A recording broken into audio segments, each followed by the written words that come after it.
الله عليه وسلم أصحابي كالنجوم فبأيهم اقتديتم اهتديتم أو كما قال رسول الله صلى الله عليه وسلم مولاي صل وسلم دائما أبدا على حبيبك خير الخلق كلهم هو الحبيب الذي ترجى شفاعته لكل هول من الأهوال مقتحم سبحانك لا علم لنا إلا ما علمتنا إنك أنت العليم الحكيم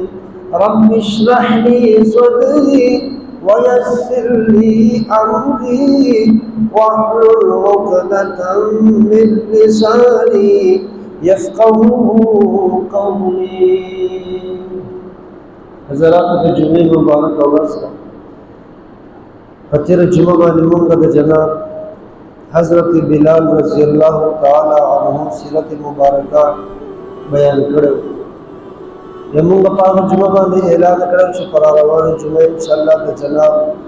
حضرت سلمان فارسی رضی الله تعالی عنہ مناقب فضائل اور مختصر شمت سیرت کا بیان. حضرت سلمان فارسی رضی اللہ تعالی عنہ د فارس اور د ایران اوسیدونکي دي. د حضرت سلمان فارسی رضی اللہ تعالی عنہ لار د مجوسی آتش پرست د اور عبادت دی او دغه خلق ترکیب داوی چې اور د عبادت په نیت باندې لګولې او هغه اور هغه خلق مرکیده د نه پرېږدي. مسلمان فارسی رضی الله تعالی عنہ په کوم اور کې چې ویږي هغه آتش پرست. سلمان فارسی رضی الله تعالی عنہ خاندانی ډېر مالدار سره و.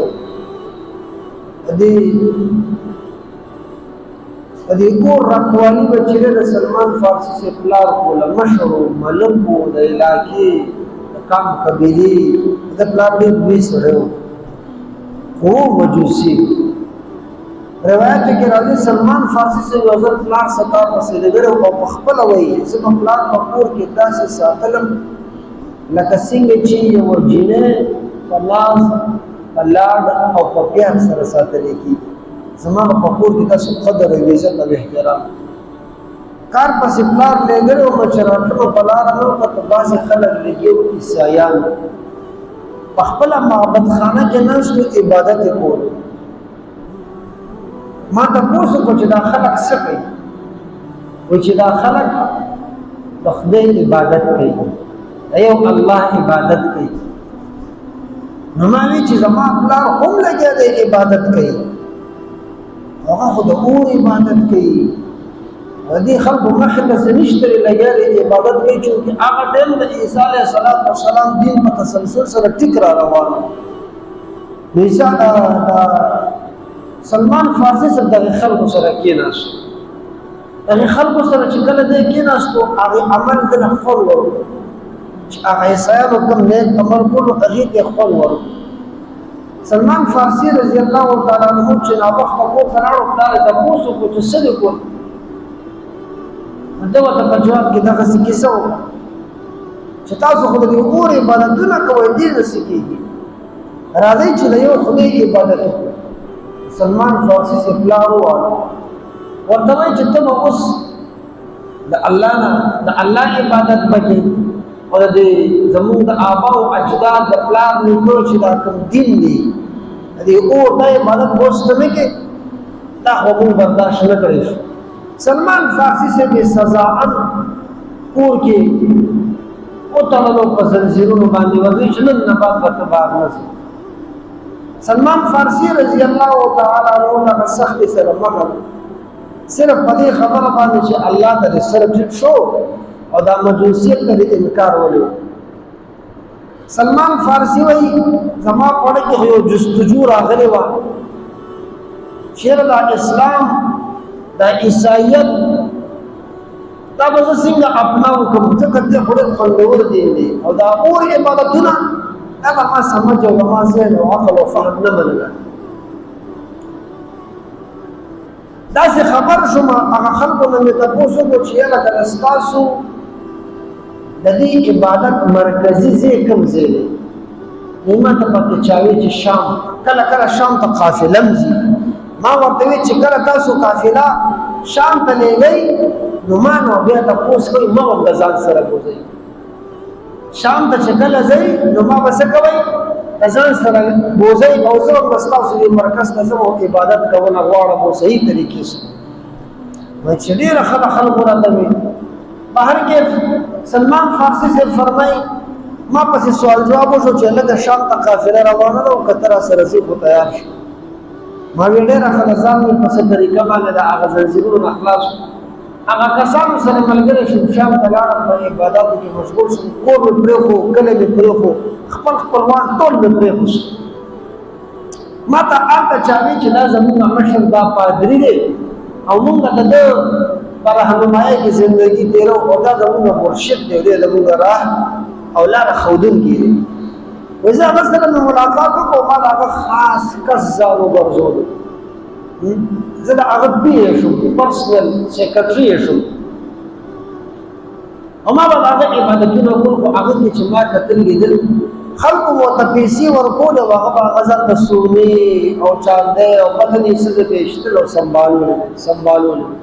نو زما طبیعت دغه سړی وانخیست حتی چې یو ټیم راغلو د مرګ ټیم یې راغلو د دې پیر صاحب او د دې پادري ما ته نه تپوس وکړو چې صاحب تا ته خو مرګ را روان دی ما خو ستا د دنیا خدمتونه وکړل د دې خاطره چې ما ته سمه لاره څوک وښیي تا به خو مرګ را روان دی تا نه بعد زه د چا لاسلیوه وکړم نو ما ته ویلې چې زما نه بعد تو موصل ته لاړ شه ایران نه راغلی دی شام ته شام نه بیا موصل ته موصل نه نصیبا ته نصیبا نه غموریا ته غموریا نه مکې نه مکې نه بیا مدینې منورې ته په دغه ترتیب سره سلمان صاحب راغلی ما ته ویلې چې ته فلانه علاقې ته لاړ شه په فلاني نومې کس باندې و پیر صاحب یو پادري او ته د هغه نه لاسلیوه وکړه ما ویل ډېره ښه ده زه رالم هغه علاقې ته هغه مې را پیدا کړو هغه مې لاسلیوه کړو خو هغه د ده نه ډېر نیک او ډېر بهتره انسان هغه سره لګیا دی ما زندګي کوله خدمتونه مې کول شپې ورځې مې سبا کولې حتی چې د هغه هم د مرګ ټیم راغی هغه ته مې وي تا نه بعد څوک هغه راته بل پادري ښیي هغه له ځم هغه مړ کېږي بل راته ښیي حتی چې یو پادري سره پاتې شوم د هغه د مرګ ټیم راغلی ما ورته چې تا نه بعد څوک چا عالم له لاړ شم چا پوهه سړي له لاړ شم چا پادري له لاړ شم چا له لاړ شم ما ته یې ویل زما نه بعد چا له مزه ولې زه محسوسوم داسې چې د آخر زمانې کوم نبي دی او رسول الله صلی الله علیه وسلم د هغه زمانه را لنډه ده او ته داسې کار وکړه چې ته هغه ته ځان ورسوه ما ورته ویل د هغه ته چې زه رسم د هغه پهچان به زه څنګه کړم چې تا ما ته دا کوم کس خیلی دی چې دا به دا وي که نه وایي هغه ما ته یو روایت کړی 3 نښې راته وښودې او بعضې علما وایي چې 5 نښې ورته ښودلي دي هغه پادري ورته وایي اوله نښه